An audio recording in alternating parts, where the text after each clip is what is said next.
Vsako jutro 10-letna Batol čaka na prevoz, a namesto v šolo jo tovornjak odpelje na polje, kjer obira fižol.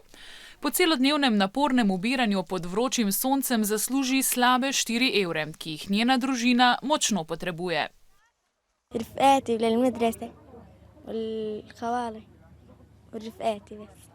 Batolina družina je zaradi vojne v Siriji pred 4 meseci pribežala v Libanon. Združeni narodi ocenjujejo, da tam živi vsaj 500 000 sirskih otrok. Večina v teh begunskih taboriščih, kjer začnejo na poljih delati že pri 7 letih. Batol bi rada postala učiteljica. Njen oče ve, kako pomembna je izobrazba, a ker nima službe, mora na delo pošiljati svoje otroke.